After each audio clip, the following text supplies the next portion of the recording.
What is going on, people? Welcome to Throwdown, episode 532. I'm your host, Tony Polanco, and tonight I'm joined by Emilio Lopez. What's up, people? How's it going? Chris Seeley. Hey, what's up, everyone? Carlos Romero. Yo, yo, yo. Richard Bailey Jr. What's up, everybody? Adam Vale. What's going on? Let's go, Knicks. That's it. We're gonna, y'all Knicks gonna take those bitches down. And Adam's excited. And of course, Brian Manjoma. What's up? What's up? What's up? All right, guys, we're back with another one. Adam came in right on time. Perfect timing.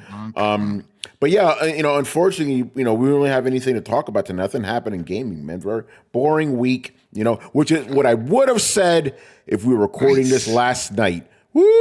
The floodgates opened this morning, bruh. We got shit to talk about. As you can see from the title of this episode, being an Xbox gamer just became more expensive, bruh. Oh, shit. Fucking, man, shit went up. Come they were on. like, yo, they sent me an email that was like, yo, The you gotta email. refinance. Yeah, they were like, we gotta hook you up. We got the emails. You gotta go to Wells Fargo. You gotta set up some new account because they gotta finance to pay for all this shit. They're like, yo, Game Pass, everything. So in case you were living under a rock, you didn't hear, Xbox Series consoles as of right now are up to $100 more. And this holiday, and we told you guys it was going to happen. Some people doubted us, but we told you guys that as soon as Nintendo said we're going to start charging $80 for games, somebody was going to be like, hey, that sounds like a good idea. I think we'll do that too. Well, Xbox the first one. They said starting the holiday season, $80 games for Xbox first-party exclusives, bruh. The tea leaves were like No. slapping you in the face. Right? No layaway plan, nothing. They were just like, yo, this is it. 80 plus tax.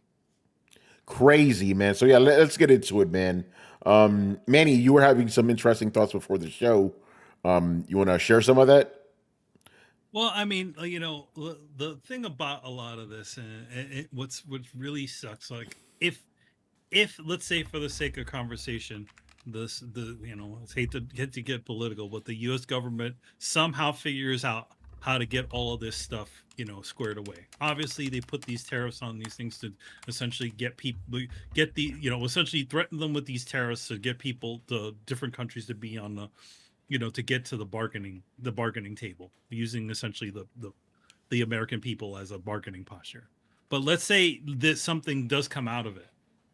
These motherfucking companies are not going to drop the prices back. Of course not. Of course They not. will not. And I want to. Unless they're losing sales. Unless that's the only way I can see it. Yeah. Unless they're losing sales. Tank. And I'm glad you bring this up again. Not to get political, but I do want to piggyback off of that because I was thinking about this too. Because obviously, the tariffs are a factor in this, right? But I think it's also possible, tinfoil hat on, that companies are using this as an excuse. The tariffs are an excuse to raise prices. That basically, I'm sorry, and this may sound kind of liberal of me, but I'm just going to say it. These companies make way too much fucking money. They post record profits. I find it very hard to believe that they can't, quote unquote, eat the cost. I think that's bullshit. So I think they're like, They can use it as a cover. Yeah, that's exactly what I'm saying. They're using I could be wrong, but in my opinion, I think they're using it as cover to raise prices because they've wanted to raise prices for a long time. But here's the thing. So then if it fails, real quick, sorry, Chris, if it fails and doesn't work out, they're like, you know what? Hey, our hands were tied because of the tariffs, but you know what? We're gonna back off. We're gonna, like you just said, we'll eat the cost for now. Yeah, it wasn't our call. BS. Yeah. They're figuring, you know what? Let's see if we could push it a little harder, and who knows? Maybe people buy into it, and it becomes a norm. Yeah, go ahead, Chris. Well, they couched it by headlining it that saying we're adjusting due to market conditions, right? They're not saying the tariff word. Tariff is buried way later in that statement. So they have they have cover to say like, well, we adjusted based on what we thought was market conditions at the time. If their sales tank, like Adam said, they could always go, well, the conditions have changed and now we're going to lower prices, right? So they're they won't come out and say it because the tariff shift is fleeting. Like trade war stuff can change in an instant, right? So there's no way you can hang your hat on that. And then how do you justify it if the prices go down? If the tariffs stop, right? Then what happens? Then you look stupid. The people will be like, then why are the games still $80? Why is the console $100 more? And you have no recourse. They're only really doing it. And I like that. Thanks Nintendo was trending on Twitter today. Nintendo started it. Really, they started it. Yeah, this is really because of them. They created the market conditions to allow all these other companies, and believe me, Sony will fall in line. Rockstar can't fucking wait. They charge you like $100+ for GTA 6. EA like, can't wait either. EA can't. They can't fucking wait. So we're this is just the beginning. Yeah, no, absolutely. Well, hold on. It was somebody in the Discord, I think it was Dumeke, saying that he was listening to a podcast of some like industry analysts, and they were like, "Yeah, this is the moment companies have been waiting for." Like they were like, one of the analysts said, like, "Yeah, this is what developers have been waiting for, like something like this," you know. So yeah, they get to test the waters. They get to test the waters on a higher margin, then, and if it works, it works. If it doesn't, but you know what? How many? There was a lot of things that went up after the whole thing with COVID, and then the backup for products coming into the country. Prices went up, scarcity, all that stuff, and then there was like, oh, it'll go back down once things get back to normal. No, they never did. They never did. Everything stayed up. I know this first thing, man. You know, it's the toys. Remember, the figures were like $20. Then they went 22. Then they went up to 24. They're still up there. They never dropped. Yeah, I want to read this real quick. Great observation here, from Logic Wins. If tariffs were truly the source of these increases, why are digital games increasing? Yeah, that's not even. Yeah, that's not the point. That's great. That's a fantastic point, bro. The whole thing with the tariffs is it's just an excuse. Like it is. So it doesn't really matter. Like it's both the tariffs' fault and not the tariffs' fault. Like the reason why these things are happening is because corporations are greedy. They want to get every last dollar from you. Like Tony mentioned earlier. Whether the tariffs are at fault or not, to me it doesn't even matter because they're going to use whatever excuse possible to apply this. This would happen without tariffs. It would have. This would happen without tariffs because Nintendo. Remember, we discussed this on Throwdown. Nintendo set those prices months before, like the election happened. Yeah, there was no way they would know there would be a trade war going on right now. They said this should be laid at their feet, and I'm glad people are doing that because they opened this door. It has nothing to do with tariffs. Like Carlos said, it's an excuse. Oh, sorry, Tony. Go ahead. Yeah, no. Keep going. Yeah, there's they can add this to the reasoning, and they're gonna try to justify that argument with tariffs. But Nintendo opened this door, and they couldn't wait. Like if some smaller publisher tried this, it would bomb instantly. Nobody would follow along. It's because Nintendo did it, right? They jacked up their software prices. They jacked up their accessory prices. They already set the console price pretty damn high already. Then they had their we're gonna have discussions. We're gonna stop pre-orders, and then it looked dicey that they're gonna increase the price of the Switch too. And then we're not gonna do that, but the accessories will go up, right? Because they figured they probably would shoot themselves in both feet if they did that. So they didn't do it. But the price was still way above margin, and it's way above margin because you can look at the region locked version selling in Japan for about $120, $130 less than the base system here. Yeah, it's like $329 or something like that. Exactly, and that has a profit markup on it. So you can then tell when they sell it to Europe and they sell it to us in Canada what the markup must be. I mean, that's a huge amount of margin. So and now everybody's going to look at that and everybody's going to follow suit, and we'll be talking in a week, 2 weeks, that Sony does it, it's just going to follow along. They're just all going to do it. Yeah, and just to piggyback off what Chris is saying, I mean, the source of these increases, for the most part, not all of them, because across different industries there's different ramifications that wouldn't fit for the show, but in terms of video games and Microsoft and Nintendo, they want to get every last nickel from you, every last penny they can. whether the tariffs are a good thing or not, that's not for this show.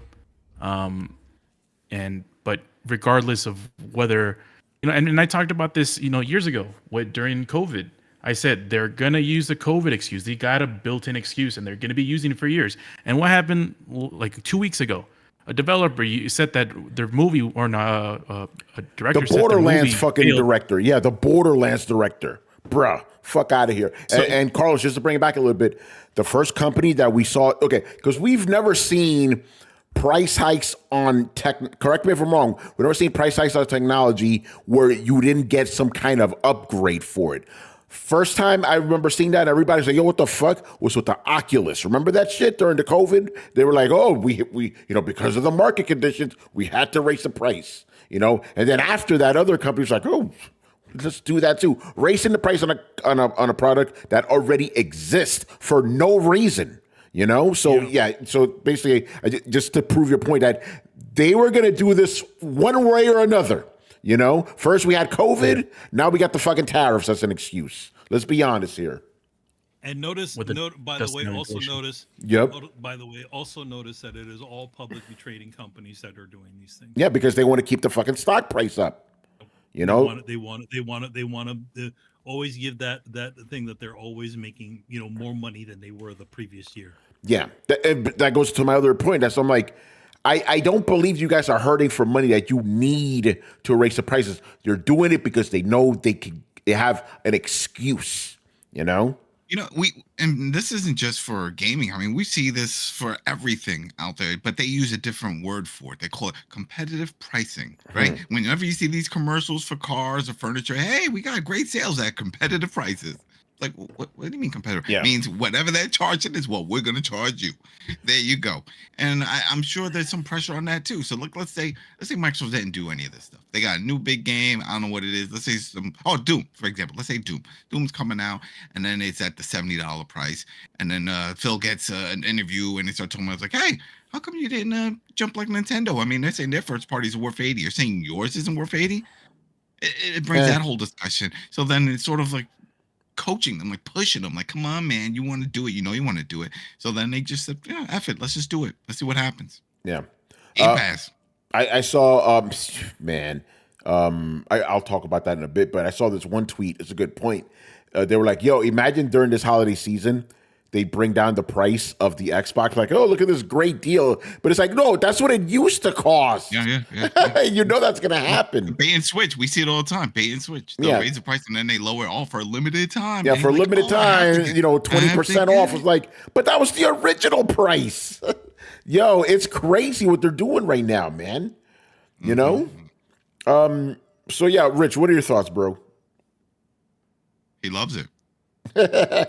Yeah, actually, Rich, I want to know, are you happy that your Xbox is actually now worth more than it was before you bought it? Going up in value. Well, that's a great question. No, this is horrible news. First and foremost, let me say this. When I saw the announcement this morning, my immediate reaction was laughter. I'm like, what the hell is Microsoft doing? Because the thing about it is that, yeah, we made the comment that Nintendo started this with Mario Kart. But the thing is this, with that announcement they made today, okay, they want to raise the price of the hardware starting effective immediately. Okay, whatever. That whole thing about the $80 price point for the games is starting with this upcoming holiday season. Yeah. And it applies to their first party lineup. Then I thought to myself, what the hell game do they have coming out in the first party lineup this holiday season? It's just so, and at least with Nintendo, when they announced this price point, the game exactly that this is attached to. It is Mario Kart. With Xbox, nothing. So they make this announcement knowing that they have a showcase next month in which you could have, when you really could have announced in terms of your lineup of what's coming out later this year and early next year. That's when you probably should have made that announcement regarding the games. But I think they just said, no, man, let's just announce everything now. The consoles are going up, the controllers are going up, everything, and the games too. So, yeah. Oh, Rich, to answer your question, shout out to Dirty Death Dealer. You know what exclusive is coming? Maybe. Well, What's it's that? still actually, not exclusive. Xbox first party game, Call of Duty. Oh, there you go. Actually, yeah, that's a phenomenal answer. I forgot Yeah. about Call of But Duty. that's like, wait, no. Wait, what? The next one coming up? Yeah, Oh, it's wait, wait. it's an Xbox first party game. But it's not. It's not coming soon. The next one would No. be Doom. I thought. No, you no, were no, no, no. We're talking about holiday Oh. season. Yeah. That Oh, Call of holiday, Duty yeah. would be it, wouldn't it? It'd be Call of Duty. It Yeah. would be Gears because If it comes out this year, if it comes out, if it comes out, I would assume that's when they push that out there. And if yeah, that's the only thing that can come to mind. yeah, it's crazy, man. Brian, what are your thoughts, bro? He loves it. Everybody loves it. I'm not surprised. I mean, here in the UK, we're already on now a second price increase of the PS5. Yep. So it doesn't make sense that Xbox would follow suit. But yeah, as Carl said and you said, it's just yeah, it's just an excuse just to push up the prices because they need that money. They need all the money. So now the whole $100 GTA 6 thing seems a lot more credible. Oh, and absolutely. scary. Absolutely, GTA 6 will cost $100. Like, I'll be shocked, Yeah. Brian, at this point if it isn't. Do you want to put it in the accountability room? We may have to. We may have to. People need to, if they're angry about this, use your wallet. That's the only way they listen. Just Yeah. talk with your wallet. Don't even bother buying it. Just let it go. Yeah, let the sales happen because they Yep, eventually that's it. will happen. Yep. Don't And not like Nintendo. treat gaming like a hoopty or a used car. Mhm. Don't need to buy it right away, and when it drops down in price, that's when you pick them up. Yep. Yeah. Also, I have But a go ahead. question, Yeah. and this is very relevant. Who's buying an Xbox new these days? No one, because their revenue went down by Whole lot of 6%. nobody. No one's buying a fucking Xbox right now. So it just seems weird that they'd increase the price. It's like no one's buying it really. So what's the point? Like if everything's an Xbox and you get Game Pass on everything, so well, quote unquote maybe- everything, then what's the point? They're hoping for the flippers, the scalpers, but I call them flippers at this point because they were like, oh, wait, I'll buy it now, and then well, at least the stock that's out there, and then I'll jack up the price. That's one thing I could think of. Like try to beat the whole system, but it's not going to work because, like you said, no one's buying this shit anyway. So Yeah. Here- Yeah, go ahead, Brian. Well, No, I'm just saying it's just odd. Like I really would love to know what was the reason why. Like again, if it's something that's selling well, then okay, I can understand that. You want to increase the profit. Something is selling well, so you increase the price. Fine, that makes some reasonable sense. But this thing's selling less than the last generation, so we increase the price so that more people don't buy it. I don't know. Yeah, very strange. Manny, what were you going to say? If GameStop was a smarter company, they could totally use this as a way to essentially bolster their own company. What if they, their whole market is selling games at, used games, right? And what if they did those same tactics, where they, in other words, as opposed to chopping off a, literally just chopping off the extra $20 off of a game. That, like, so in other words, pushing it back to its older prices for their used games. They've done it before. Yeah. I don't The other thing, selling, yeah, go ahead. selling consoles at their original pricing. Yeah, that's going to happen. Console. Well, that's going to happen this holiday. Oh, look at this great deal on a PlayStation, and that's the segue I wanted to go to, because as predicted, the PlayStation ponies were having a field day, making fun of the Xbox guys. But I'm like, you realize this is going to happen to you too, right? It's already happened in other places around the world, bro. It's going to happen here. We've been talking about this since 2022. They started jacking up prices, and we're just like, it's only a matter of time. And now they have their excuse. Oh, these tariffs, we don't know what's happening. Got to raise up the price. But in turn, they're like, yo, Xbox is doing it. Let's fucking go. You know what? Maybe they're also seeing it in another way. So we already know that these games, and unlike Nintendo, all these games eventually go on sale, right? There's some big sales and they drop. So if they were at 60 or 70, then they usually drop to like the 40 range. Sometimes 35 is like the crazy one. But by raising the price the way they did, then that means when they put them on sale, it would just be back to the normal back to price. normal. That's what I'm saying. That's going to happen this Friday. This Black Friday, or bro. $60. Yeah, that's what I'm saying. It was like, oh, $60, that's a deal. That wasn't last year. That was normal price. So, but maybe that's why they're doing it, because they figure, you know what? We still want to get top dollar. They know people wait for sales. Well, let's raise the price. And that way, that sale price was our top dollar before, and that'll still work for us as opposed to dropping it to like 30 and so.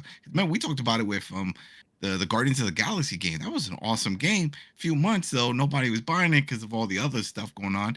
And then Avengers, $5. Yeah, Avengers ruined it for them. Yep. You know, so then it makes you know, like it was like only 3 months out, and it was already like $35 on sale. That's sad, and I'm sure they took a big hit for that. Yeah. But in this kind of situation, this event, $60, no more 35, $60. It's crazy. Oh, by the way, quick shout out to Dirty Death Dealer for gifting all those subs, man. Appreciate Gift that. the subs. But yeah, for man. life. So yeah, it's gonna happen with PlayStation, absolutely. Not gonna happen with Ghost of Yotei because that game's already available for pre-sale, $70. But I think any newer games dropping, maybe this holiday season too, it'll happen. And circling back to what Chris, what you were saying, it's like, yeah, like this whole tariff situation is not locked in stone, right? It could change tomorrow. China could, blink and be like, okay, that's it, we're caving in. But the companies were like, yeah, well, we're keeping these fucking prices. It costs a lot to develop these games, you know? I'm telling you, man. There's been other releases and things from other companies. Recently, it was like last week, Hasbro did some stuff and some pre-orders, and they didn't jack up any of their prices. You know, so not all companies are jumping on this right away because, like you said, things can change. Yeah. Yeah, they know where this stuff is being manufactured. We all know it's over there. So it's like they could do it, but they are holding off because they don't. Something will work out. There will be some kind of deal. Something. These two big countries have to work together. It's just the way it is. So it just sucks that here it is. You got Microsoft just saying, you know what? We'll be the first to really go all in on this. Put all their chips in. Here you go. No, we're not just raising the price of this. We're raising the price of the games and this, a T-shirt, a BB, everything. Everything's going up. Tic Tac, whatever we sell is going up. It's a shame. It's crazy, man. So check this out. Here's some of the prices. So the Xbox Series S, digital one or the shitty one with a 512 gig SSD. Originally it was $299, right? Now it's $379. And then the big boy, the Xbox Series X, originally $499. Now it's $599, man. Isn't that crazy? $599, bro. So there it, and then the peripherals too. We didn't talk about that. Xbox peripherals are going up. So like let's see, the regular controllers, those are the same. So that's good. But like there's a limited edition wireless controller. The Doom one that just dropped last week. I'm sure did that go up? Let me see. I don't see it here, but I think it did.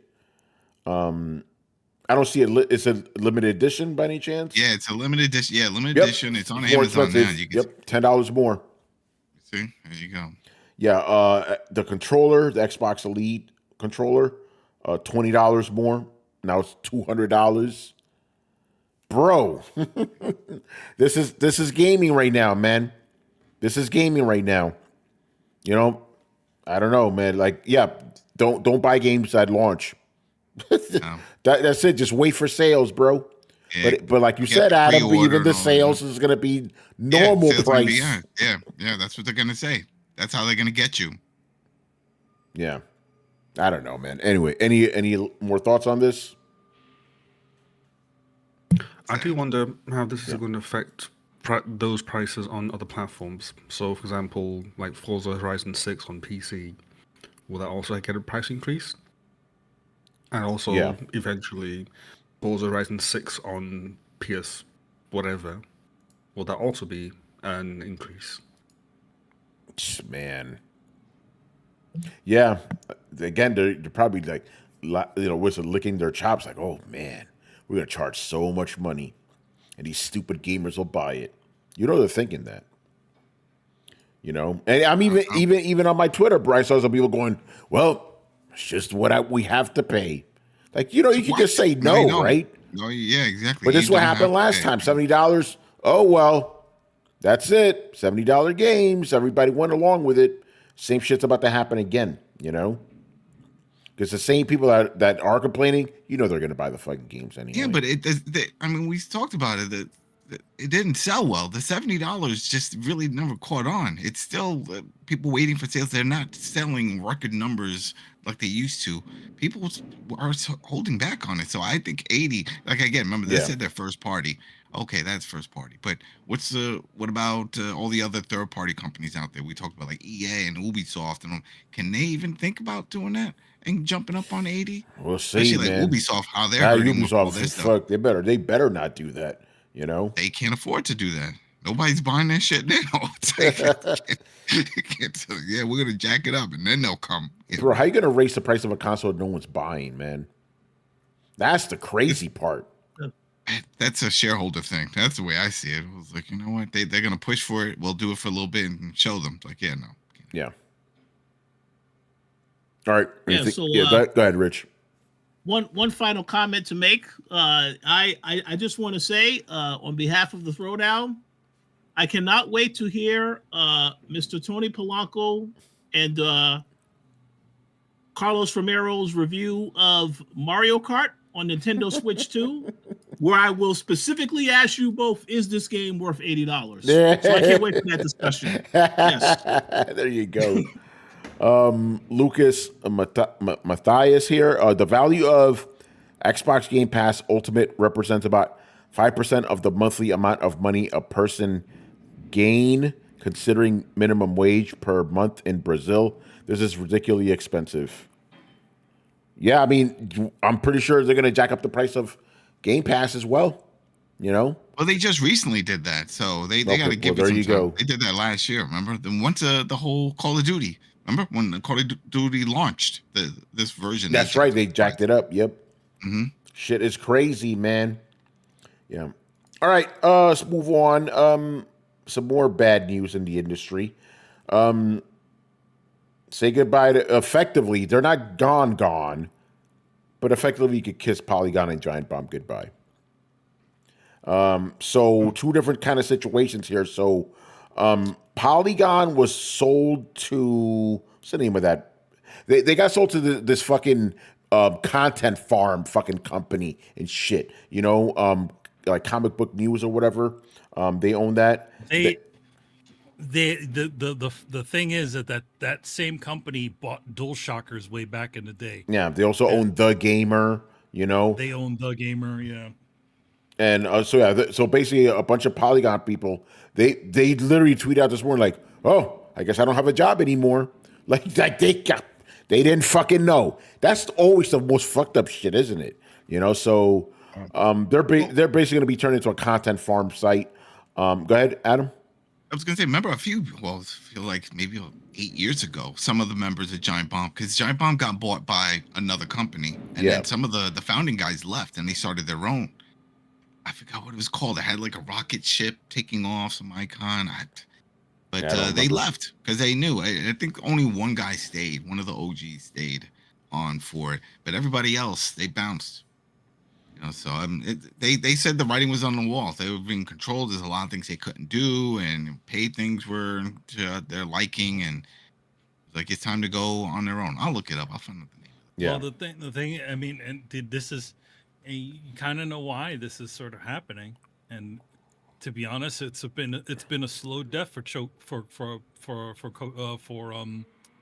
Polygon. Remember back in the day, they used to be the bee's knees, right? Remember when that whole thing happened at Kotaku and all those guys got let go? I think it was over that scandal with Hulk Hogan and what's his face. And Oh, Gawker Media. Yeah. The Gawker Media shit when that company got bought out, and because they pretty much sued them into oblivion. Yeah, So because of that bullshit they pulled. Yeah. Those guys went on to build Polygon, which was like, oh yeah, with a new company where everything's cool. They had some pretty nice design in the beginning. It was all that sort of stuff. But I feel like the biggest thing that happened with them is just the separation between the readers and the actual people writing those things. They went from being people that were like, hey, we're one of you, to all of you out there are a bunch of assholes who play games, and this is why. There's only so long that people can stand that sort of clickbait article writing to where it becomes where people just say, you know what, we're not looking at that site anymore. And that's what got them to this position. They were probably making so little money off of their click-throughs. Their baity titles weren't enough to get people to get angry enough to click on their site, and so they got sold. Yeah, I mean, you're right, because every time we reference Polygon here, it's always because they were writing some dumb nonsense. Let's just be honest here. Because they were literally poking the bear, because that was the only thing that was getting them any sort of thing. Whereas before, it was some of the actual article writing that they were doing over there that was actually getting people there. Right, man. And then like you said, the arrogance of these fucking assholes. Like, again, I still remember they were doing a preview of Guitar Hero, and the guy was like, "Oh, I don't care about these videos. I was at the, I got invited to check out a preview, but I didn't care, so I went to go eat hors d'oeuvres while talking about Polynesian politics." I thought it was a joke. He actually said that. It's like, bro. It's like, who are you? What do you think you're? What are you there to do? And cover the fucking game. Well, there's also his editor. His editor shouldn't have even posted that. But you know what? You're right. You're fired. Go. Yeah, the guy's like, I don't care about these, but I got flown out here, but I didn't care. I played a little bit, then I went to go talk about politics. Like, bro, the fuck is, like, you have it. I'm channeling myself from 10 years ago when I ranted about this shit. I'm like, you have a position that a lot of people would kill to have, and you're just like, oh, whatever. I don't care about this stupid gaming stuff, And again, if you guys listen to this same fucking rant 10 years ago, shout out to you, man, because that same year, I got invited to a Rockstar Guitar Hero, because they were reviving it, right? I got invited to an event at the PlayStation Theater, I think they call it now. It used to be the Nokia Theater. I don't know shit about Guitar Hero, but I did my fucking job, bro. Did my research, and I covered the game well, despite me not knowing anything about Guitar Hero. All I knew was, like, if you know how to play real guitar, you're not going to know how to fucking play this game. But I wasn't shitting on it. I wasn't going, oh, I don't care about this. I'd rather go, like, no, that's bullshit. You don't do that as a fucking reporter, man. You do your fucking job. You're there to cover that game. Cover it. People are interested, but shit like that is why Polygon is now being sold off to the fucking content farm site. In the interest of fairness, I will say this: the only good thing that ever came out of Polygon was those really in-depth articles about, like, the making of those Capcom games back in the day. That was good stuff. Even though that wasn't one of their fucking writers. That wasn't one of their writers. The guy just wrote those articles at Polygon, but he's not one of their writers. Isn't that funny? The one thing that they did good was from somebody else. They also the Metal Gear one that they did a while ago where they interviewed the guy, the essentially the localizer for Metal Gear Solid, and pretty much said, oh, hey, yeah, Kojima didn't like the fact that I didn't directly translate everything, so people pretty much had me fired from Konami. Oh, man. Deal. All right, I found it. It was Nextcaster with Brad Shoemaker and the other dudes that were from it. The original crew of Giant Bomb. Is that the name? That's the other show that they left years ago. Once Giant Bomb got bought, they left and they started this one, Nextcaster. I never even heard of it. Yeah, it's been around for a while. I checked out. It's still going, so people still following it. So yeah. So this is from Chris Plant, who was the editor-in-chief and not so nice guy, if I may say so myself. I'm no longer with Polygon. If you're hiring, please consider the many talented writers quote unquote, that worked here. Every one of them deserves a spot on your staff. I won't be talking more about the sale because I wasn't involved. Going to hang out with my kid, blah, blah, blah, blah. So he wasn't even told about it. It just happened, you know? Yeah, a bunch of people here. Who's this from? Nicole Carpenter. I'll say more later, but I no longer have a job. I'm looking for work, and so are many of my colleagues. Okay, so that you saw that a lot. It's like, oh, I guess I don't have a job anymore, you know? But, you know, if their traffic was good, they wouldn't be in this position. Let's just be honest here, you know? But it is what it is, man. What's up? I have a slight disagreement. Uh-oh. The best thing that Polygon did to video games sites is their UI. I feel like they're the first gaming site that actually looked like like a good UI, as opposed to They try to be more like a magazine, yeah. Yeah, they really changed the aesthetic of what sites look like. That was the cool thing about it. I feel like their original formatting was the closest you could ever have gotten to a legitimate like video game magazine formatting, where you had articles that had unique artwork, different, all kinds of different things made specifically, content that's made specifically for their site. They had a cool thing going on. It's just the unfortunate thing is that they just turned into these fucking hoity-toity assholes. Yeah. Which I feel like that's not, like, it's like once they got past the honeymoon period, like, hey man, we're for you, we're for the gamers, all that shit, and then all of a sudden they got a little bit, because their site, I would say out of a lot of them, had like this crazy rise. Like once they started that site, they just hit straight. Because they had a bunch of rock stars, basically. I remember, Manny, exactly. That site launched the same year as STFU and Play, and we were all like, "Oh shit, that site's going to be crazy," And you're right. Initially, they were doing some good stuff, and yeah, they blew up.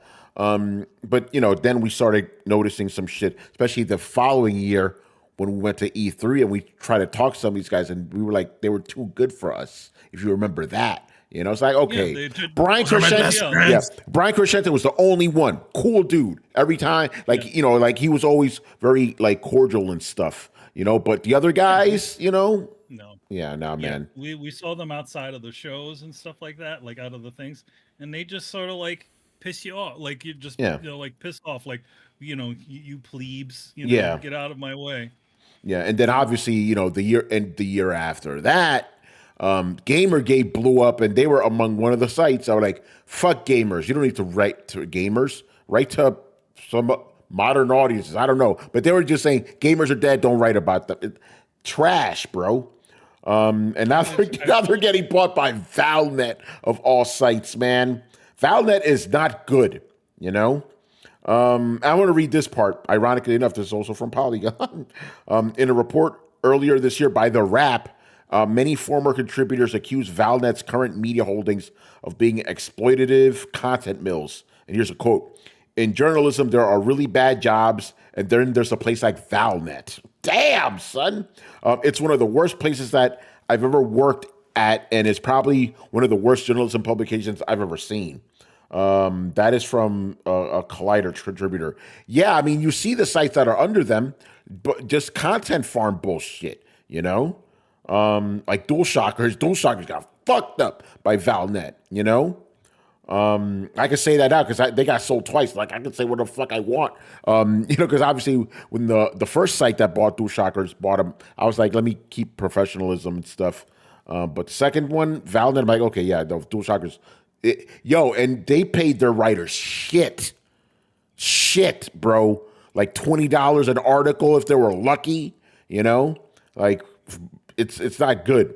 And that's why people kept, they just kept going like a rotating. What's the name of that? I'm forgetting the phrase, but they were just coming in and out. Revolving door, yeah, of fucking writers.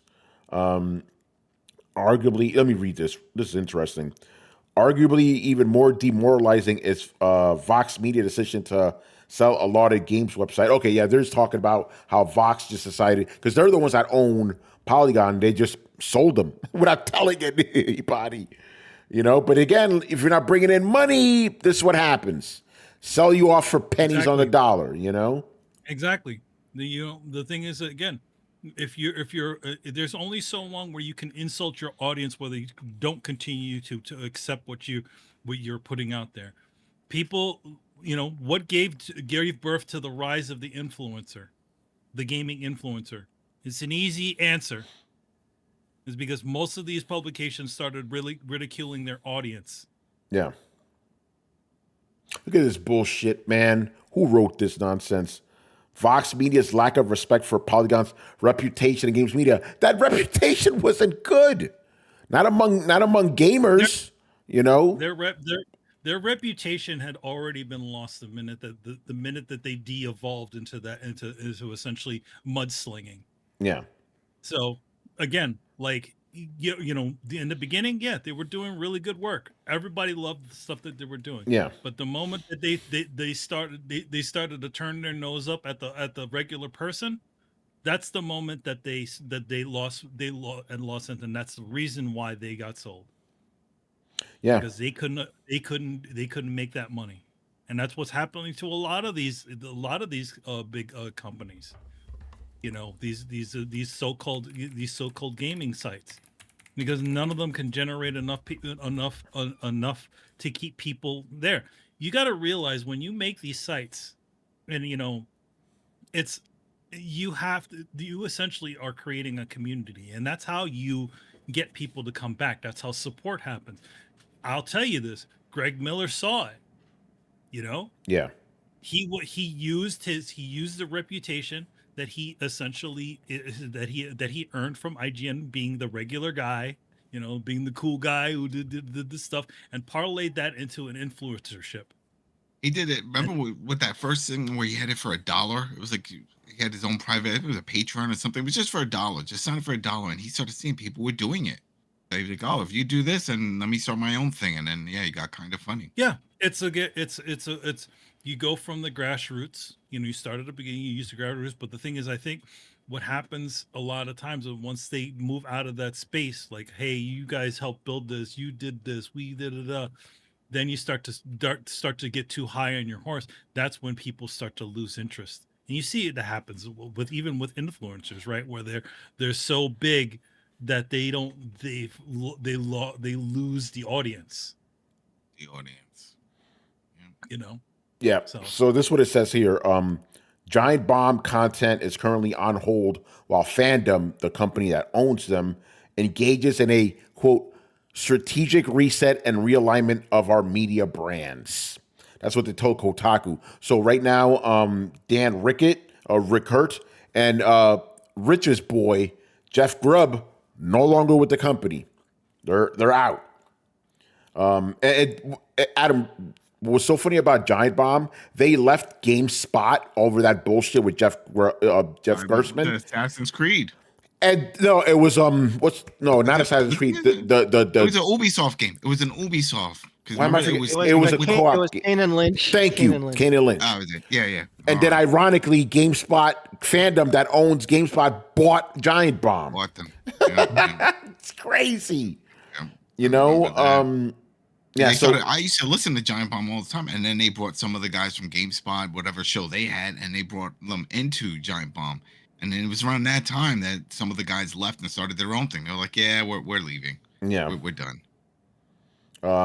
So yeah, like a bunch of guys that worked at Giant Bomb all tweeted, "We're not there anymore." So yeah, it's like this is like another sign that's like, nobody trusts these gaming journalists anymore, and they brought it on themselves. There's something we've been talking about on this podcast for fucking years. I'm not surprised by this. But also the landscape of everything has changed. Look, influencers, that wasn't a thing back then. That's all YouTube, it is now, yeah. Yeah, that's all it is. Or Twitch and just people gaming and doing all that stuff. That's all new. That wasn't there before. It was, if you wanted that news, you either had to go to G4 TV and watch some horrible reviews, or you went online, and then you found, or magazines and stuff like that. Then some websites, like we mentioned, IGN, all of them. There wasn't a lot of choices. And then when everything blows up on YouTube, and then when Twitch blew up, now you got all these other voices. Now people have options, and then that's eating away from all the traffic that was going to those sites. Yeah, and that's also why a lot of those journalists shitted on those guys. Not without due cause. Again, I have my problems with influencers because they're not accountable to anything. But I understand, like, if you're a gaming company, why would you want to have a gaming journalist that's going to shit on your game or even not bother playing it, or a paid shill? You're going to want the paid shill. Yeah, and they're open about it. They're not hiding it. They're not hiding it. Yeah. We're going to play for 2 hours this game, and I'm going to say, I love it. Here we go. That's it. Yeah, and, again, because you can't, I know some people accuse game journalists of that.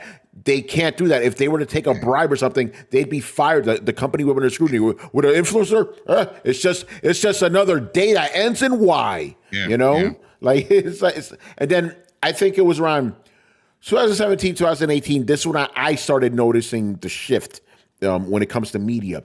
Because when I first started in this industry, whenever I would go to events, I would always be asked, by the people in attendance, what publication do you write for, right? Around 2017, 2018, I started getting asked a different question. I started getting asked, what game do you stream, right? And I'm looking around like... I'm like, yo, there's full disclosure, I went to this Contra event. Manny was there, right? I was like, like 5 fucking journalists there, dude. Everybody else is an influencer. Hype as fuck for this shitty game.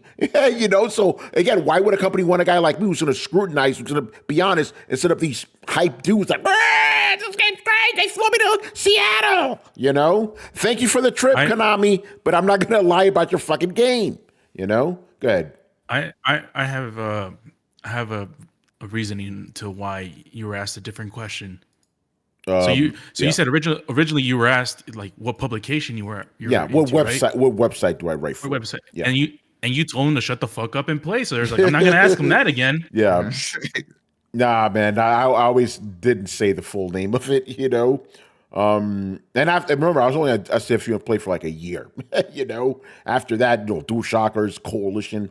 When I said the Coalition, doors open. Especially when I said, yeah, I work with Richard Bailey Jr. Richard Bailey, we love Richard Bailey Jr. I'm not being facetious. People told me that. Like, bro. Like, Rich, man, I'm telling you, I dropped your name when I was trying to get into that Sony event in like 2015. Woo, that happened real quick. Richard Bailey, give me a second. Girl goes behind the back. Talks. All right, you're in. It was great, but yeah, man, sign of the times. Fucking deal. Shout out to Brett,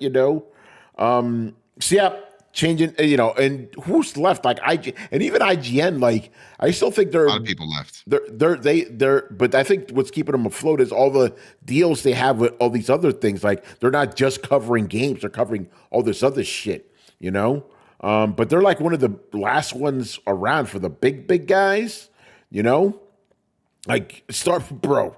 I remember, because your boy's been around for a while.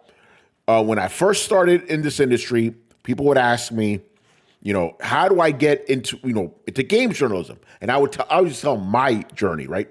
Start a blog, write some good stuff. Then, submit it to like an independent site, that's been around and, learn some more. And then hopefully you'll keep leveling up until you get hired. That was my answer for the first like 5 or 6 years. You know what my answer has been for like the last 5 years? I said, start a Twitch channel and pray to God.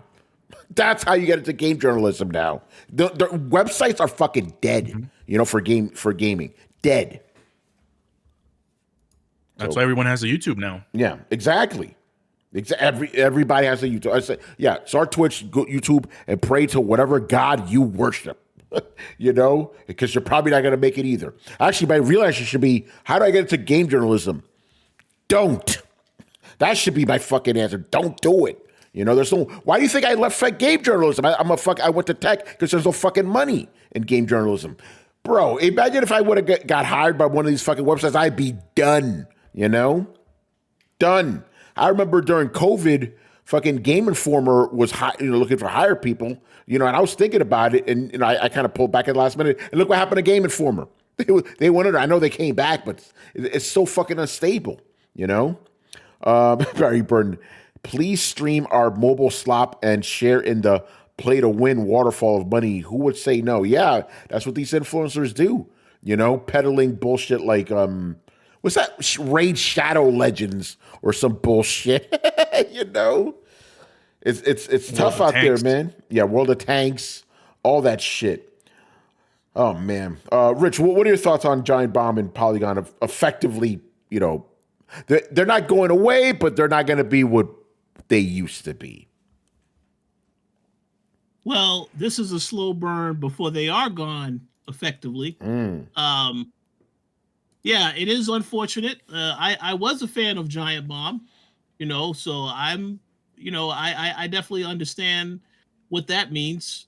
Polygon, like you mentioned when you were talking about because I believe we all saw Polygon when it first started. And there was a lot of potential. Like you said, it looked good. There was a lot of potential for what they could cover on that website. And then I noticed that a lot of people started leaving the website and doing their own thing. So, yeah, this is just, I guess, the way things go business-wise. I believe it was last year was when there were a lot of other websites cut as well, right? Something having to do with Ziff Davis acquiring other gaming websites. So, yeah, I guess this is going to continue. Obviously, IGN, like you said, they are protected because they have a whole bunch of other things going on. Also owned by Ziff Davis, ironically enough. Oh yeah. Yeah.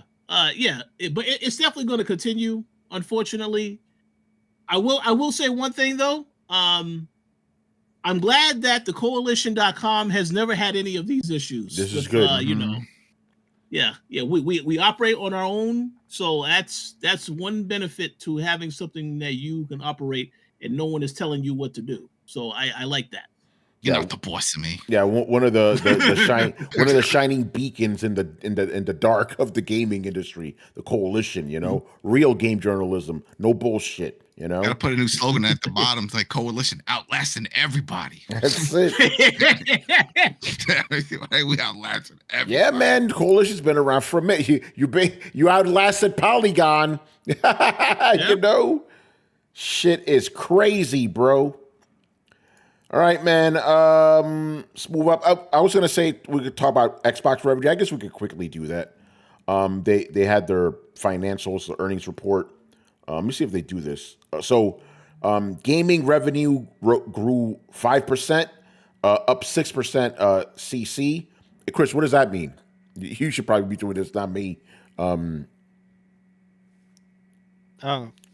what was it? I'm talking about like Xbox's earnings, and they said, like for example, gaming revenue grew 5%, and it says in parentheses up 6% CC.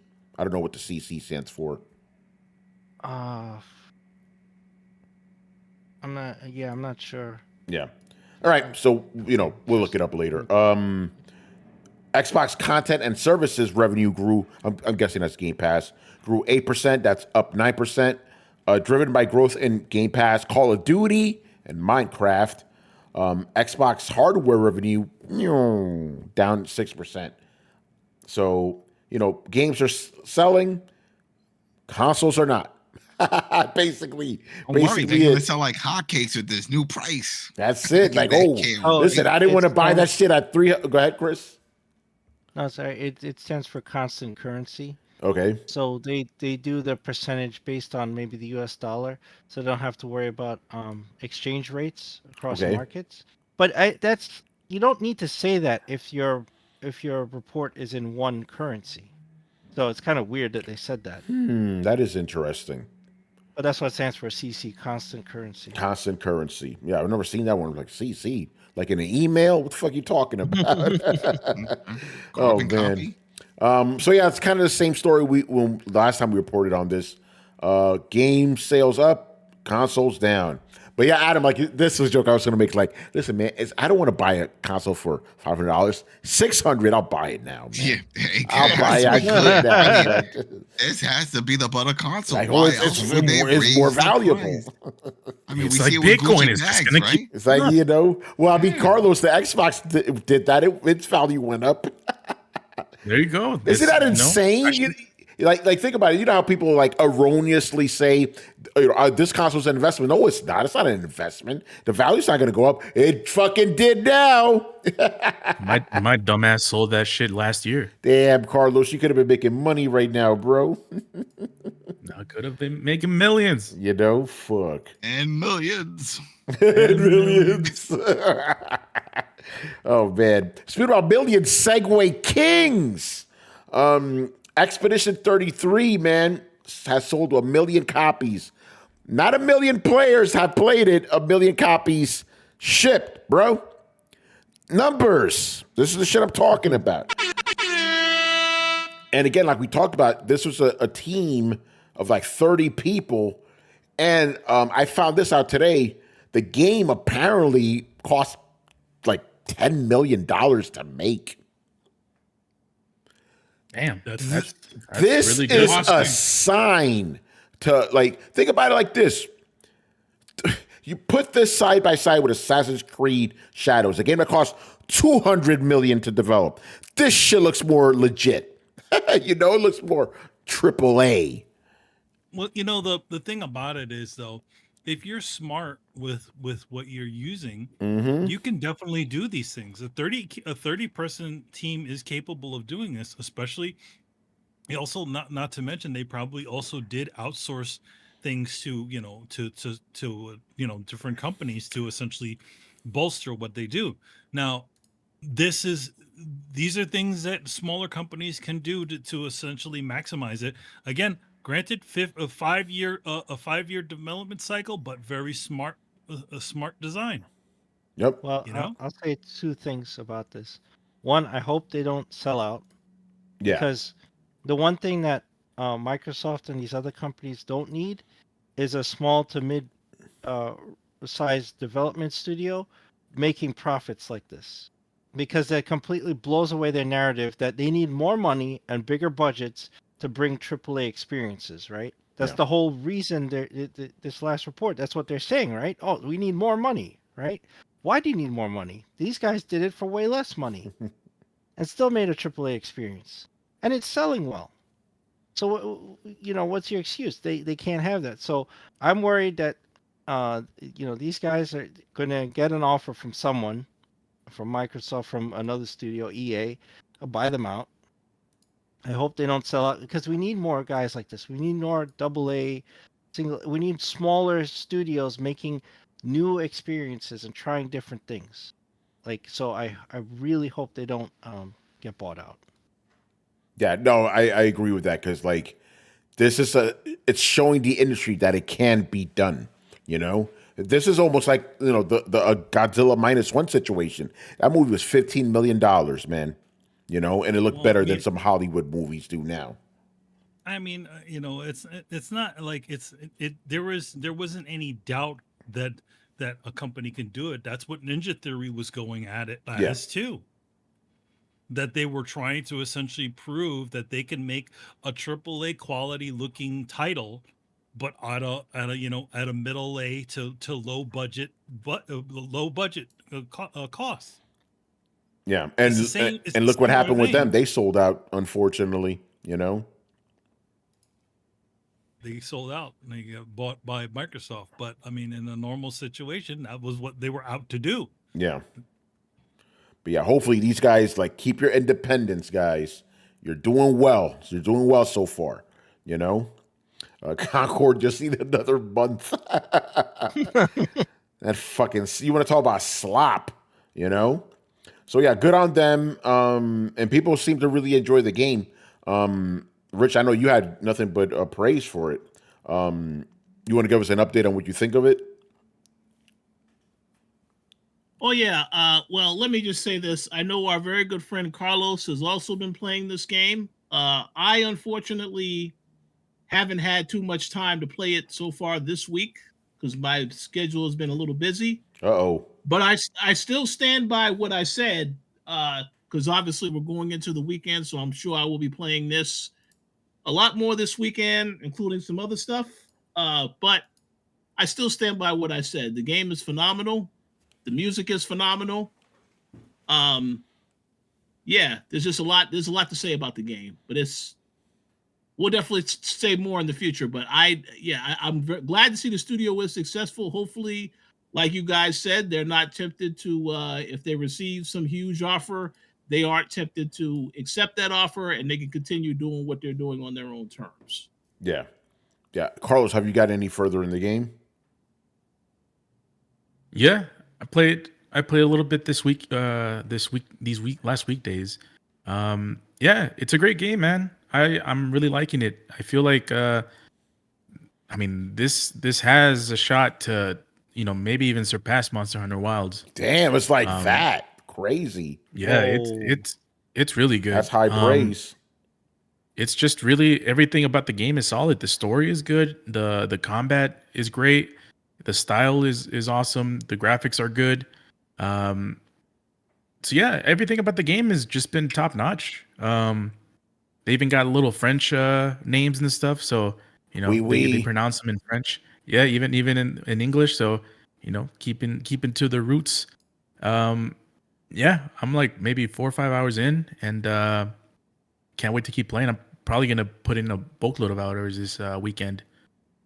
So can't wait for that. Yeah. Question for you: this or Metaphor? Excuse me? I still haven't played Metaphor. I thought you had. No, I never got to Damn, it. Carlos. Yeah, sorry, Brian. I'm disappointed in myself too. Don't worry. Yeah, I really wanted to get to it. I just never did. But I will say this: I'm glad that I did get to Expedition 33. Yeah, one thing. And if anybody, yeah, go ahead. Oh, somebody dropped off. He said he needs to reboot. Okay. If anyone is a fan of turn-based RPGs, I really recommend the game. Yeah, speaking about turn-based RPGs, which I'll get to you in a bit. The miracle story here is Mr. Torrance Davis. He does not like turn-based at all, but he loves this game because he says it fixes the main problem he has with JRPGs. He says the pacing in this game is excellent, and it's keeping him engaged. So that's kind of cool. So I guess it's a turn-based game for people who don't like turn-based. So. Rich, what are your thoughts on that? And then you could say what you were going to say before. Well, that is phenomenal to hear that, because I know Torrance, he likes, we do have some games we like. We both really like Sifu a lot. So knowing that he likes this game, okay, then I feel even more confident. Obviously, Carlos as well, because when I made the recommendation and I said, I think this is a game of the year contender, I was dead serious when I said that. So I'm glad that more people are enjoying the game so far. And to go to what I said the last time, yes, the way that they introduced that game, the starting point of that game, it really hooks you in and makes you want to play it, because they set up so much with the opening prologue going into the actual game. And then when you get into the game itself, it's just, there's a lot there. So I'm looking forward, like Carlos said, I'm looking forward to spending a lot more time with it as well this weekend. But yeah, it is a phenomenal game. Definitely something people should check out. Yeah, Logic Win says he's currently enjoying Oblivion remastered. Expedition 33 is next. Cool. Awesome. There you go, man. So yeah, shout out to the team, man. Great success. And speaking about success, we find out that Elden Ring has now surpassed 30 million sales, bro. That is crazy. And then my question to you guys is, how much more will it sell when it comes to the Switch? At least 5 million, I would guess. Yeah, because remember, Witcher, even though that was a shitty port, sold very well on the Switch, So I would expect, if the game isn't $80, that it'll probably sell well. You know what they should do? Sell this shit for like $40, man. It'll make bank, Push up those numbers. Yeah, what's up, Rich? So I have a question for you guys, for those of you that have been playing, Elden Ring. So this, I believe, Night Rain is coming out this month, right? So yes. My question to you guys is, do you think that game is going to sell well, since there's a lot that's different about this game compared to Elden Ring? So I'm just curious what y'all think about that. I don't think so because it's way different. Like if you're looking for the quintessential From Software experience, you're not getting it from this. This is so yeah. Because I think the main Souls games scratch the itch of like lore hunting and deep story and all that stuff. But you also have the PvP in there. Like they even put stuff in Elden Ring. You could go to the Coliseum and all you could do is fight other people. Yeah. Like if you want arena challenges, you could just do that. All Night Rain is that. That's so it. I don't. And then you can't even customize your character. Nope. Which is one other part of Elden Ring and the Souls games is like what Brett calls it Fashion Souls. Fashion Souls. No Fashion Change your Souls. stuff. No, they're just gonna have prefabbed heroes, right? So I don't feel like that's gonna go over well with that community. No, it isn't. By the way, did anybody in here get to play it? The closed beta? No. I don't Okay, get so you. I was the only one. So yeah, dude. Okay, so basically, like by the third, like, because basically the goal is like, get to the center of the world because everything's shrinking, kind of like Fortnite, to fight a boss, right? And I believe there was like 4 bosses, and the bosses are just rehashes of like previous bosses from other Souls games. By the second run of this, I was already bored out of my mind, man. Like, there's no strategy involved. You go around, you kill a bunch of the super NPCs, you level up a little bit, you get to choose some weapons, and then you run to the middle and fight the boss. It is boring, bro. Like, like if you're looking, and I think Dust Bloods is the same kind of deal. It's like that's not giving you that. Bloodborne. Yeah. It's not gonna scratch that itch. So I don't think it's gonna sell that well. But it might. I don't think it's okay. I don't think it's going to sell well among Souls fans, but it might sell well with other people. But probably not. Probably not. But we'll see. I think it's dropping next week. Wait, is that shit already supposed to be out? Or am I tripping? I thought the show was supposed to be out in April. It's actually May right now. You talk about Night Ring? Yeah, Night Rain, or is it May that's dropping? May 31st. Yeah, I think it's the end of this month. My dumbass thought it was April 30th. Vacation. Oh yeah, that's right. Vacation. That's right. Damn, you take a lot of vacations, Carlos. Fuck. Did you just take one? Yeah, I mean that was March. This is May. Yeah, I got every other month. You got to take a vacation. But then again, maybe I shouldn't be talking shit because I'm the complete opposite of you, Carlos. I'm like, last time I took a vacation was December, and now it's the company-wide vacation. I just keep working, bro. I just keep working, It's good to take a vacation and go somewhere just to unwind. Like I went to Florida with the kids. Yeah. I'm not saying I don't want to. It's just like there's too much shit to do. I can't leave it behind. It's always stuff. But I always will be. They're always but it is what it is, man. All right, so there's that, and then Adam, last story of the night. I brought this one in here for you. Oh no, not Titanfall. Yeah, Titanfall, bro. Yeah. Uh, Remember I messaged you, Adam? I was excited. I know. I was sad, but then I wasn't surprised because Titanfall has been on the back burner for EA forever. Yeah, I mean, they could have added it into that other game that they have, Apex Legends. Remember, for a long time, that was a rumor. Oh, there's a reason why there's no Titanfall 3 is because Apex is doing so great. That's Respawn, and they're going to add the Titans. The Titans are going to show up. That never happened. Never did. Never happened. And it's like, yeah, they want to do the Titanfall 3, but I think it's more of like a pressure thing. And they're like, we'll do something low, but whatever, just to appease that small crowd base that keeps hounding us for it. Sort of like the Skate situation. It's like, are we getting another Skate game? A free-to-play version, but we're not getting an official type of version. So it's sad, but then I'm not surprised. So the only thing I can hope for, which I guess I can't anymore because who would buy it, but if they would sell that IP, not the whole studio, just the IP. It's like, yo, you're not doing anything with it. Let somebody else do something. Let Microsoft, because remember the first Titanfall, that was an exclusive.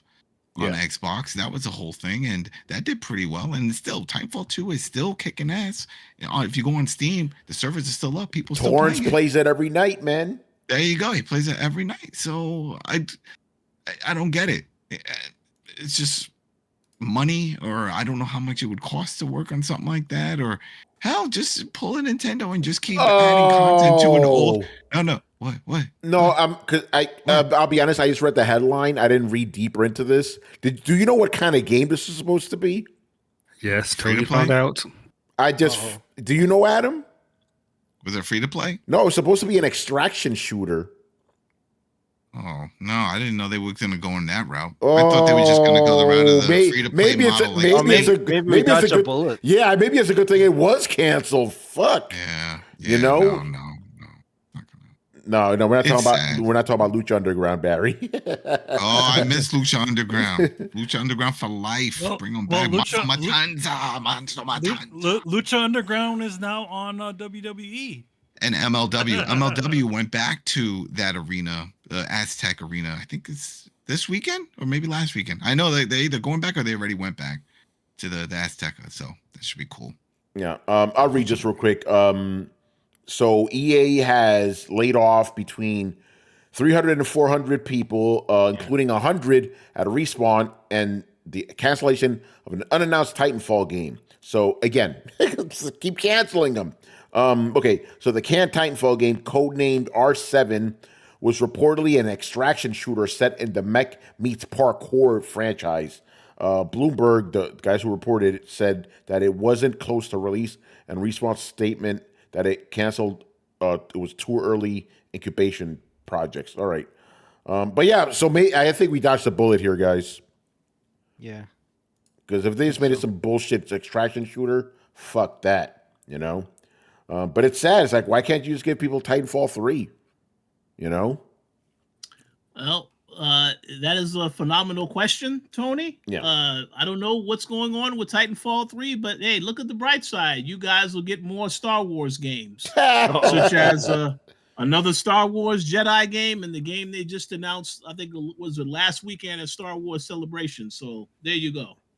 The hell will they celebrate? That franchise is done, you know? They milked it dry. They did. But here's the interesting thing. You know what? I was about to go off on a tangent. Let's not do this on a video game podcast.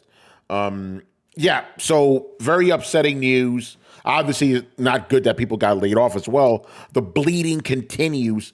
Not as many people are getting laid off this year, because last year was just massive, but it's still not good. Still hundreds and hundreds of people getting laid off in the industry, man. Not a good time. Not a good time for gaming, you know? And that's all I got, man. That's all that happened this week. Obviously, the big one was the Xbox prices, and it's going to continue, you know? So let's go around the horn. Since we've still got a little bit of time. Talk about what games we've been playing lately. And I know, Rich, for you and I, it's a little bit of a rocky thing, but we'll try. Oh, man. Adam, what have you been playing lately? Still playing The Last of Us on Steam Deck. Last of Us 2 Remastered. Like, just getting ready for Doom. That's the big one. I'm excited for that. But yeah, I haven't been able to play much. Just doing all this other stuff, you know, with the site and the channel and all that. It's taking up a lot of time, you know. Also, Rich and I, you know, I mean, it's not a plug thing, but just we're busy doing stuff for The Walking Dead, you know, Dead City. So we're creating content for that, getting hyped. That comes back this week. So just been busy. So when it comes to games, the only one that I've been playing besides FC, I never count FC because that's a forever game for me. That's always, doesn't matter what I'm playing. But just The Last of Us, I'm really enjoying that. I remember enjoying that game when I played it on the PlayStation. And now I'm doing halfway through Abby, and I'm not thrilled by it, but I like the gameplay. That's my whole thing is always the mechanics, the gameplay. I love that whole system, the crafting. It's there, but not so much in your face, forcing you to do stuff like it was with Days Gone. You know, it's just a fun. I love that world. I know a lot of people aren't into the doom and gloom, but I could live in that all day, every day. They could keep making a bunch of them, but they don't have to do Ellie. Throw other protagonists. I don't care. Just throw me back in there. I just love it. So that's what I'm doing, playing that. And then after that, then I'll jump into some other backlog. Because there you go, people. If you're pissed about all the prices are too damn high, then go through your backlog. We all have them. You know, a friend of mine just also sent me Dredge. And that was one that was always on my wish list, but I never bothered with it. That's the boat game, you know, with like sea creatures and monsters or something like that. Always heard good things about it, never bothered. So that's the next one, you know. So just clear up the backlog. Just go play some stuff. Cool. Manny, how you doing with Indiana Jones? I am still in the Asia chapter. I'm getting pretty close. I solved a lot of the puzzles. I did all the side missions in it. Now I'm just clearing out all the collectibles. I'm doing pretty good. You know, it's fun. It's a fun game. I was in a small way. I was when I first got it, because in that later chapter, you instead of being able to walk around fully, you have to go in a boat. And I was having flashbacks from the war from Resident Evil 5. You have to go with that stupid Oh, lake. you got to, you got to go from point to You're on the point. To hydro the foil. boat. That's right. Yeah. But like as I got more used to it, it became a lot better, especially since a lot of the locations are actually are connected together. But yeah, so far, you know, doing pretty good. It definitely looks like I'm going to be able to get the platinum trophy in it. I just have a Nice. few more. I have to do like a few more combat trophies, but yeah, and to get the secret of the ancient what do they call it, the ancient artifacts and stuff like that. And the game is very good about like giving you the ability to do a lot of cleanup. In fact, you can actually backtrack in the game too. You can go back to locations, and it has a little bit of a Metroidvania-ishness to it, where there's certain things that you'll find in some of the levels that you can't actually get to until later on. So, you know, and then like it also like once they sort of set you loose in a level, they rarely tell you can't do anything. So, you know, if you're good, if you find like the different, because Indy can wear a bunch of different disguises and all kinds of stuff, so you can make yourself like you can essentially make just getting through levels like easy as hell, because once you get Did you find the magic hat? Did you find the hat? Well, he has the his revival. hat. Well, the revival hat, the magic hat that if you get knocked down, if you crawl and pick up the hat, you get. Life. You get like a second life. You can get that like 2 upgrades for that. There's the cooldown becomes a little faster. You can have. I gotta look for that one. Again. Yeah, it's like a little book that you can get the abilities in. But yeah, like I have that. I have most of his abilities. So like right now, I just need to just do the final cleanup, find those certain things, buy the last bit of stuff, do some combat trophies, and I think after this, I hear it's a little bit more linear. So we'll see. It's good. Definitely a cool game. You know, I have to give it to Machine Games. They actually allowed made a first-person game that I want to play. Yeah, it's not so much of a shooter. Yeah. It's not so much of a shooter. It's definitely more of an adventure title than it is an actual shooter. Like for the most part of the game, you're just solving puzzles. Yes, you can you can still shoot up everybody like any shooter, but like the way the game even is, it's more. It's weird to say, but it's more of a fighting game. Like the way you the way you fight, you have your right arm and your left arm. You just like beat the shit out of everybody. And the only time anybody pulls out a gun to shoot you is when you pull out a gun. Yeah, that's right. Yeah. Well, I'm like, is that like rules of engagement sort of shit? Yeah. You know, like where in other words, you have in order for them to shoot at you, you have to shoot first. Yeah, I noticed that. So, other than like, you could literally just run if you're good enough, you could just run into the middle of a camp and just punch the hell out of everybody. That's what I did. That's what I did. And Chris, they have that fucking punch. He punches them like. Oh, that's great. That noise is epic. Let me ask about what music, the though. dogs. They got dogs though. The dogs. They got dogs. They got dogs. You can't kill the dogs, by the way. No. You could just crack the whip and they get scared. You down them. Yeah, they get scared, but they still attack you. They'll bite you. They'll maul you to death. They're not scared of that. No, they're not. So what did you want to ask, Chris? No, the music, like It is sounds it some John Williams stuff, or is John it Williams sounded sounds like stuff? it definitely has like it's not John Williams, but it definitely feels very John Williams. Yeah, Like they did a the good job guy with the music. works like it definitely feels like you're playing an Indiana Jones game. Like just they're not obviously Nice. they're reusing certain certain music bits of music from the thing, but like a lot of the new choices that they do, they actually fit along with anything. Like the even like the some of the stuff where you're kind of going through the different places, they have a little bit of that kind of sneaky music, and then when certain things happen, like there's a little fun little like music sting, like if you find like a secret thing, it goes ah, just all that sort of like stuff like you would expect from a movie. Funny, my friend was watching me playing and he's like, it's kind of like you're playing the Indiana Jones in between the cuts. You know what I mean? Like, like it's like, okay, he walked to the other side. He walked from, he had a meeting and then he walked all the way to the, and then the next scene is he's by the Sphinx. This is like, how did he get to the Sphinx? Well, he beat the shit out of a bunch of Nazis. Yeah. So yeah, Good it's definitely stuff. cool. Definitely a cool title. All right. Carlos, you want to tell us anything more about Expedition 33? No, I pretty much said what I feel about the game. Can't wait to play more. Good stuff. Brian, what have you been playing lately? The usual, just Monster Hunter. There you go. So just skip me. Is Ray Dow available yet? The tempered one? Oh yeah, he is available. So this weekend. Yes. Yeah, we're gonna get back into I'll it. be there. Yeah, we're getting back in there. That'll be for maybe tomorrow night and the night after that. All right, Chris, what have you been playing lately? Oh, when I get a little time to play anything, I've just been enjoying the Pacific Drive expansion, and because I could just get in and out very easily. Nice. Makes sense, All right, Rich, what have you been playing that you're allowed to talk about?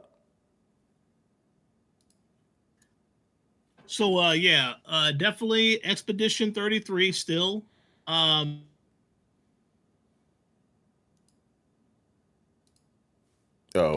I think they. I think they, 5 oh, because you, obviously you got cut off, Rich. Can you repeat that? Yeah. Oh, sorry, I don't know what happened. I thought they got you. I thought Microsoft got you. Yeah, Microsoft for sure. Yeah, you said Expedition 33. That's the last thing we heard.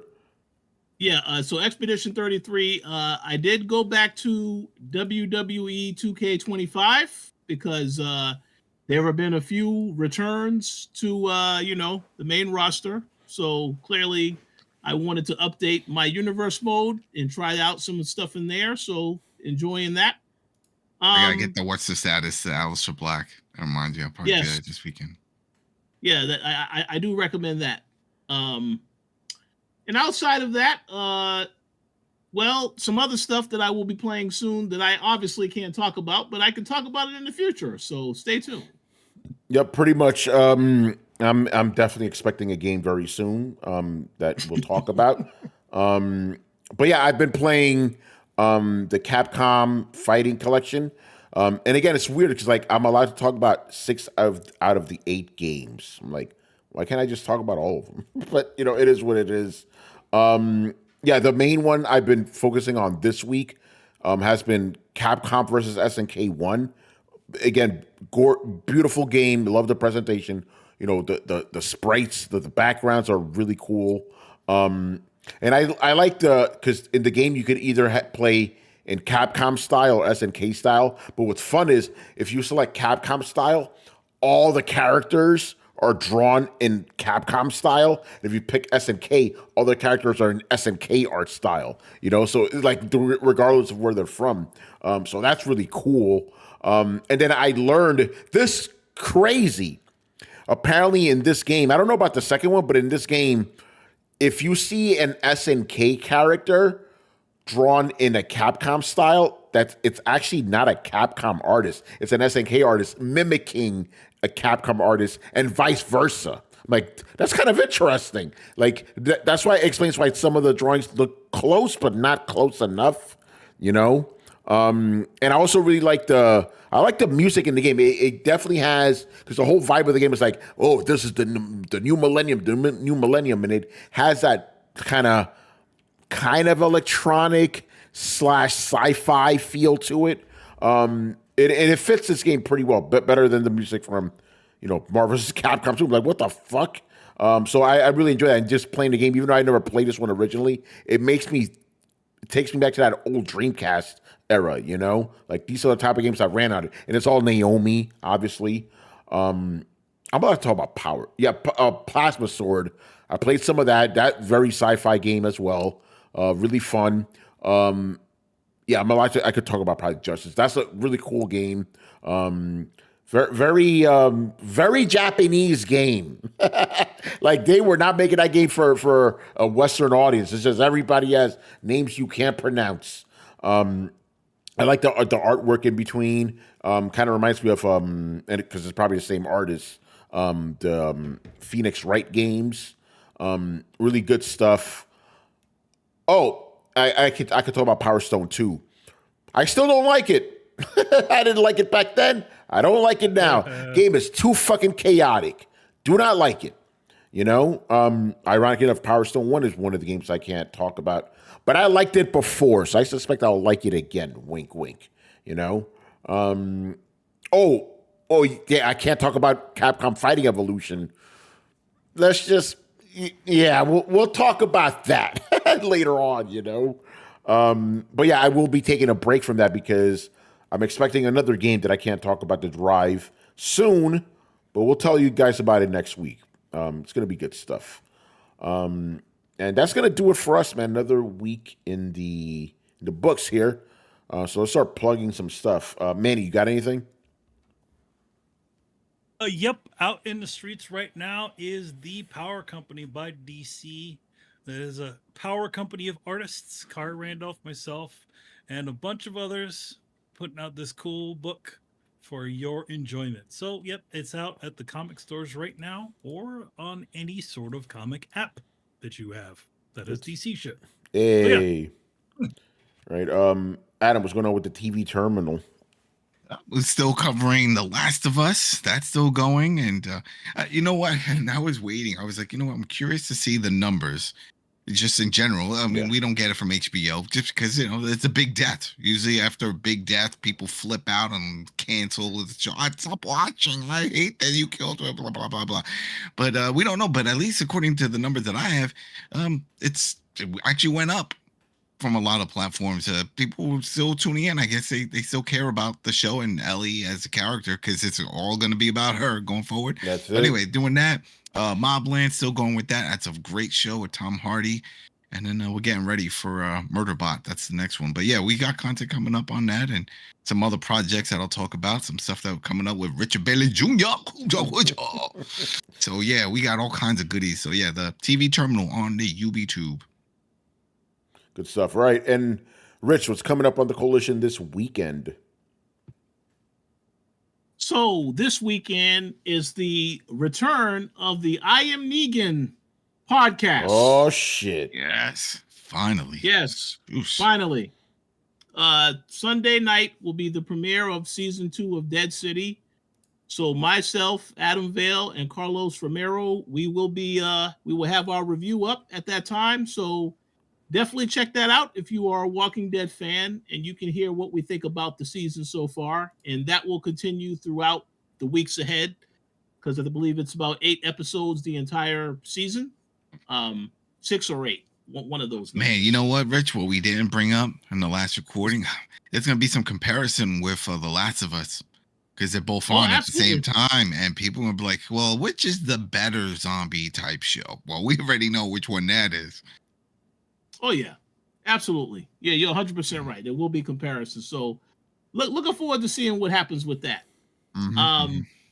Aside from that, myself, Gary Swaby, and Dana, we are going to be reviewing Power because that also returns tomorrow.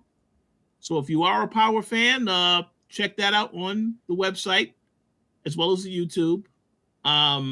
We're also doing a little coverage for this show called BMF. We will see whether or not we continue doing coverage. Obviously, I want to see if people respond to because we did a trailer reaction for that show earlier today. So check that out. And on the gaming side, yes, there is a lot of things coming, a lot of things being worked on.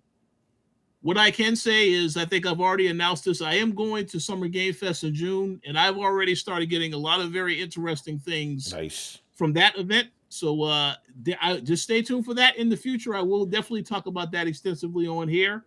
But yeah, there is a lot of content coming to the website on the gaming side, starting Monday, I would say, and just continuing throughout. So stay tuned. Oh, hell yeah. That's awesome. And in 2 weeks, we got the Division stuff. Oh, so I'm looking forward to that. Yeah. That's the 12th. May 12th. Oh, shit. That's close. Oh. Yeah. Before we go, I just saw this on Twitter. Expedition 33's incredible soundtrack was composed by a guy who posted his music on SoundCloud. Hey, he's not the first. Remember, that's how you save money, bro. That's how you save money. You know, so shout out to them, man. You know, but Hotline Miami has one of the best soundtracks, and people are like, "Oh, what's all this music?" SoundCloud. Oh yeah, that's right. Remember that? Yeah. It says Lorian Testard, that's the guy's name, was discovered by Claire Obscure's game director after posting his SoundCloud tracks to a gaming forum. It's pretty cool. That's pretty cool. You know, again, that's how you save money. You don't have to pay for Bear McCreary all the time, people. You know, shout out to Bear McCreary. That guy's awesome. He's gonna be up in New York coming the 26th. Not only does he make good music, but his name is Bear. I respect that.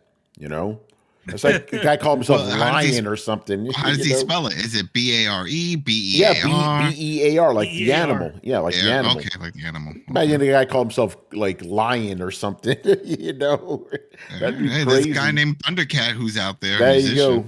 Yeah, this my dude Grizzly. You know, like wait, that's his legal name. Lionel Richie. Yeah, Lionel. Yeah, yeah, Lionel. You know.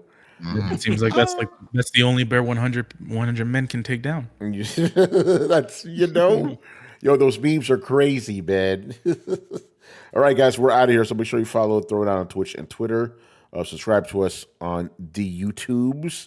Check us out in Discord. The conversations are always crazy in there. Shout out to the crew in there for always keeping things lively. You guys had a lot of good stuff to say about the Xbox, so shout out to you guys. And you can also find us on your favorite podcast app. We're on SoundCloud, bro. Actually, we're not on SoundCloud anymore. Old episodes are. No, we're still on SoundCloud. The old ones, not the new ones. Do you check the numbers? Like, because they're all broken up, and this is something that I noticed. Do you check to see? Because it's crazy when you really look. Because you think, it's all. You need to look. You need to look. We're off air. I'm going to tell you some crazy shit that I saw. You need to look. Yeah. Because I'm like, numbers, whatever. I'm not making money off this shit, so I don't care. But that's what I'm saying. You could be based off the numbers. You don't notice. Yeah. Now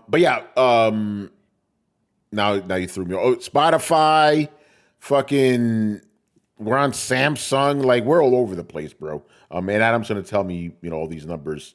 But the thing is, like, what are you gonna tell me? No, we'll talk off here. Anyway, links to everything down below. Once again, I was your host, Tony Polanco, and tonight I was joined by Emilio Lopez. See you next time. Chris Seeley. Hey, take care, everyone. Carlos Romero. Ease out. Adam Vale. Let's go next. We're going to take the Celtics down. Richard Bailey Jr. Have a good weekend, everybody. And Brian Majoma. Rest in peace to my boy Sack. I don't know who Sack is. Oh, no. Yeah, but R.I.P. Sack. R.I.P. to your boy Sack. Yeah. I'll miss him. R.I.P. to him. Sack boy. Sack boy. Oh, you got to say the last part then. You got to go, boy. We don't know. Sack. Yeah, a lot of people named Sack. No, but that's a joke. That's the boy point. Sack. Boy Sack. Yeah. Sack boy. Yeah, and I think of my own little boy Sack. Oh. No, that's what she said. Hey. Well, actually, if she said that, you don't want to mess with that. You know? Get that trash out of here. That's for Jim Norton right there, man. All right, guys. Well,